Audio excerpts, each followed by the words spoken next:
नमस्कार। मैं अशोक जरोटी सभी भाई बहनों का स्वागत है। दोस्तों, देश के करीब 125 करोड़ लोग हैं ना, राम मंदिर का जो चंदा चोरी है ना उस पर लगातार चर्चा कर रहे हैं। इसी विषय पर भी चर्चा करते हैं और ट्रस्ट बचाने की कोशिश कर रहा है किन बड़े चेहरों को। आज का वीडियो बहुत अच्छा है, इसको आखिर तक देखना और ज्यादा से ज्यादा भाइयों को शेयर करना। और कौन बचाने की कोशिश कर रहा है किसको, इसके बारे में आज उसका भी खुलासा करेंगे। जिस दिन से ये राम मंदिर चोरी का मामला उठा है ना, उसी दिन से देश में एक तरह से भूचाल आ रहा है और देश के हर कोने कोने में ये आवाज आ रही है, रोजाना इस पर चर्चा हो रही है लगातार राम मंदिर के चंदा चोरी के ऊपर। जैसे ही योगी जी को पता लगा, तुरंत एसआईटी का गठन किया गया। उसके बाद एफआईआर हुई और एफआईआर में 8 जो नामजद आदमी थे, व्यक्ति थे, उनको गिरफ्तार करके पुलिस ने भेज दिया जुडिशियल कस्टडी में। लेकिन मंदिर का जो ट्रस्ट है ना, वो किसी न किसी की बचाने की कोशिश में लगातार लगा हुआ है। जैसे ये मामला आया था पहले ही दिन, उसी दिन ट्रस्ट ने इसकी एक एफआईआर दर्ज करानी चाहिए थी और उसकी जांच होती, जो गुनहगार थे वो पकड़े जाते। लेकिन क्या, जैसे ही चोरी का भांडा फूटा, उसी दिन से किसी ने बचाव का काम शुरू कर दिया किसी बड़े चेहरे को बचाने के लिए। या ये सोचने वाली बात है, एसआईटी ने अपनी रिपोर्ट दे दी, एफआईआर दर्ज होगी, 8 जो नीचे के कर्मचारी थे ना वो गिरफ्तार भी हो गए। उनका पीसी क्यों नहीं लिया गया? उनको अरेस्ट करके कोर्ट में पेश किया, उसके बाद जुडिशियल कस्टडी भेज दिया। अगले जो बड़े चेहरे थे, वे बड़े गुनहगार थे, वो पकड़े जाते। उनकी इंटेरोगेशन के बाद जो जो वे चीज बताते, उसके आधार पर उनका इंसाफ किया जाता और फिर जो बड़े चेहरे थे वो अरेस्ट होते। लेकिन बचाव के लिए एक और क्या षड्यंत्र शुरू कर दिया। धीरे धीरे ये भी खबर चल गई कि उनके लिए दूसरी एफआईआर दर्ज होगी, हो सकता है उनके नाम उसमें आ जाए। कि किसी भी तरह के कोई अपराध घटित होता है उसमें एक एफआईआर दर्ज होती है और उसके बाद उसकी इन्वेस्टिगेशन के अंदर जैसे जैसे आगे चीजें बढ़ती जाएंगी, जैसे आगे आगे सबूत इकट्ठे होते जाएंगे और जो भी अपराधी जुड़ते जाएंगे सभी उसमें अरेस्ट होंगे। जिस तरह जुर्म में शामिल होंगे उसी तरह की जो धाराएं हैं वो भी उसमें ऐड होगी। इसमें एफआईआर होगी 50, 60, 70, जिस तरह के जुर्म है सारी धाराएं इसी में ऐड हो सकती है। और जितने भी आदमी है जो गुनहगार हैं इसमें, वो सारे इसमें गिरफ्तार भी हो सकते हैं। लेकिन क्या है, देश की जनता को गुमराह करने के लिए एक नई सोशल मीडिया में चालू बात कर दी कि एक दूसरी एफआईआर होगी, इस तरह की बातें हैं। एक बात और भी चल रही है, चंपत राय जी है ना, उन्होंने अपना इस्तीफा दे दिया। पहले तो मना कर रहे थे लेकिन इस्तीफा भी दे दिया। अब ट्रस्ट क्या कर रहा है कि 11 जुलाई को मीटिंग लेंगे। 11 जुलाई में भी 15 दिन बाकी बच रहे हैं। इसमें इमरजेंसी मीटिंग बुलाते, इसका डिसाइड करते, इस्तीफा संपत रहेगा स्वीकार करना है नहीं करना है। दूसरे सज्जन ने दे रखा था उसके बारे में भी डिसाइड करते भी इस्तीफा स्वीकार करना है ना करना है। लेकिन क्या है, इसमें भी एक खेल करके देश की जनता को गुमराह कर रहे हैं। भी 11 जुलाई को मीटिंग होगी, उसके बाद हम फैसला लेंगे इस्तीफा स्वीकार करना है नहीं करना है। राम मंदिर की लड़ाई में पूरे देश ने भाग लिया था, पूरे देश के लोगों ने चंदा दिया, पूरे देश के लोग वहां गए थे। अयोध्या में कई देशभक्त राम भक्त जो थे वो शहीद हुए थे। लेकिन क्या है, अब जो चला रहे हैं ना ट्रस्ट बना करके अपनी स्वार्थ को पूरा करने के लिए। यहां एक बात और सोचने वाली बात है, राम मंदिर बन गया, इसका उद्घाटन हो गया, ट्रस्ट बन गया, ट्रस्ट की जिम्मेदारी सौंप दी चंपत राय जी को। चंपत राय ने पूरी जिम्मेदारी सौंप दी किसको? अपने ड्राइवर टिंडू यादव को। यानी कि ड्राइवर का काम होता गाड़ी चलाना, और चंपत राय जी ने टिंडू यादव को यानी कि पूरा होली सोली करता धरता बना दिया राम मंदिर का।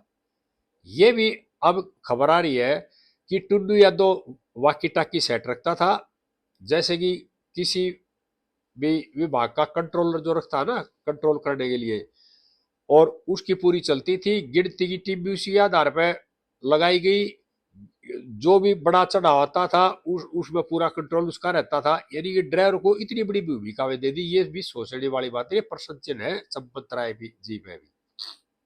और आप ये देखो, एक ही परिवार के लोग धोखा देने के लिए क्या कर दिए, एजेंसी बना दी।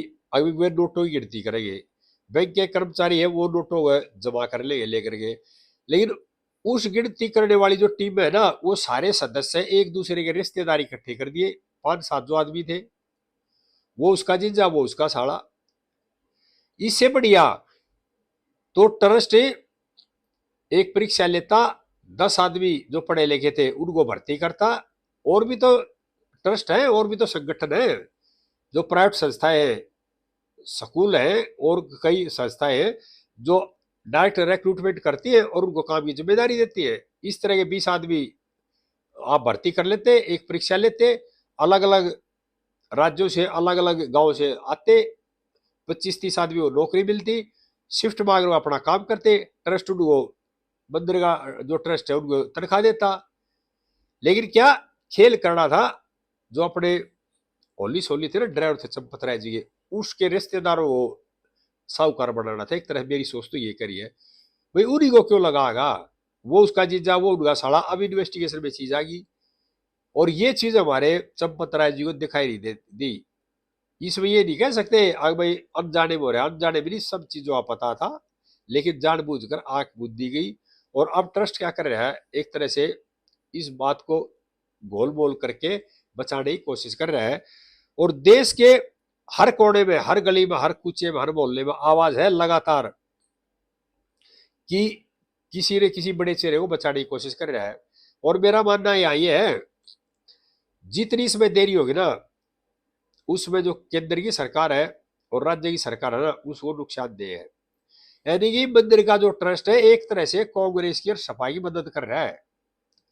पहले जो पार्टियां थी, सपा, कांग्रेस और दूसरी पार्टियां जो हमेशा राम मंदिर का विरोध करती आई, सुप्रीम कोर्ट में बड़े बड़े वकील खड़े करे राम मंदिर के विरोध में, अब उनको हथियार दे दिया जनता को बताने के लिए। अभी यो ट्रस्ट बना था और जिन्होंने राम मंदिर में योगदान दिया उनके बारे में कुछ नहीं, ये तो एक तरह से एक परिवार को बढ़ावा दे दिया। एक तरह क्यों भाई, परिवार के एक दूसरे रिश्तेदारों को नौकरी दे दिया आपने। सारी देश की जनता है वो चंदा दे रही है, सारी देश की जनता ने लड़ाई लड़ी है, सारी देश की जनता ने बाबरी मस्जिद वाला जो आंदोलन था उसमें भाग लिया था। गरीब से गरीब, अमीर से अमीर लोगों ने चंदा दिया, करोड़ों करोड़ों आदमी दर्शन करने के लिए, सभी ने अपनी औकात के हिसाब से वहां पर चंदा देगा। लेकिन क्या है, उस चंदे के हरता करता कौन बढ़ गए, चंपत राय जी के ड्राइवर और उनके और जो रिश्तेदार थे। और इसी बात को लेकर के देश में उबाल है। एक तरह से मैं बताना चाह रहा हूं,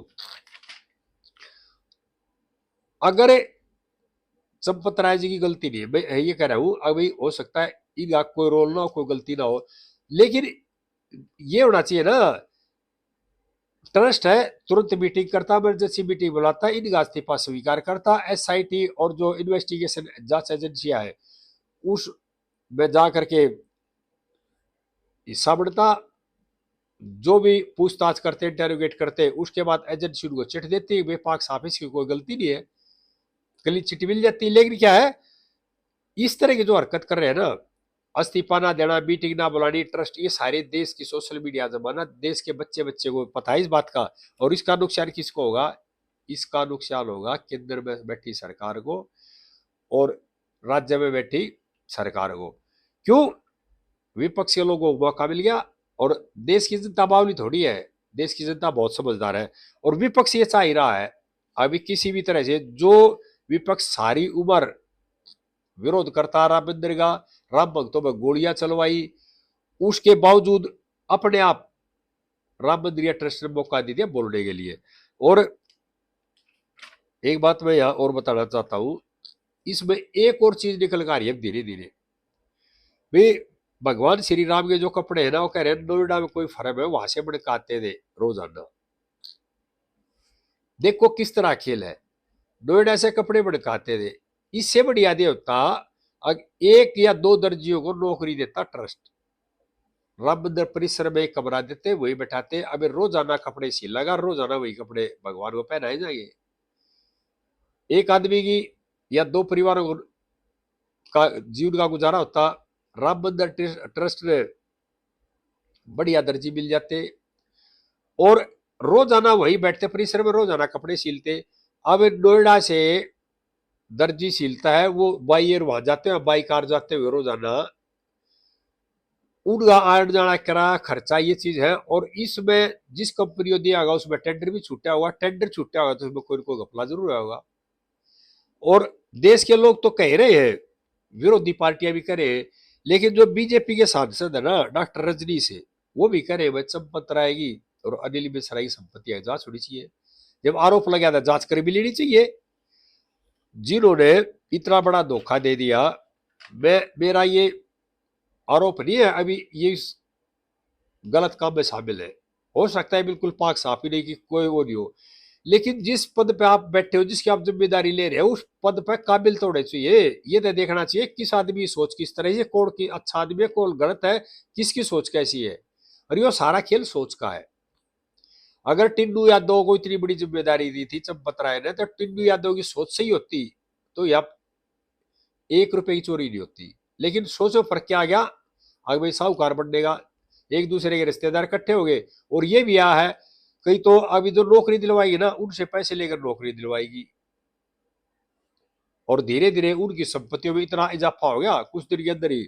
आसपास के लोग भी बता रहे उसके, अभी इन्होंने प्लॉट भी खरीदे, पहले इनके पास इतना संपत्ति नहीं थी, लेकिन अब धीरे धीरे साहूकार बन गए। कहाँ से आगे पैसे, नौकरी तो छोटी थी ना, मान लो राम मंदिर से तनख्वाह लेते हुए, तो तनख्वाह के अंदर इतनी संपत्ति तो इकट्ठी नहीं हो सकती इतने दिनों में।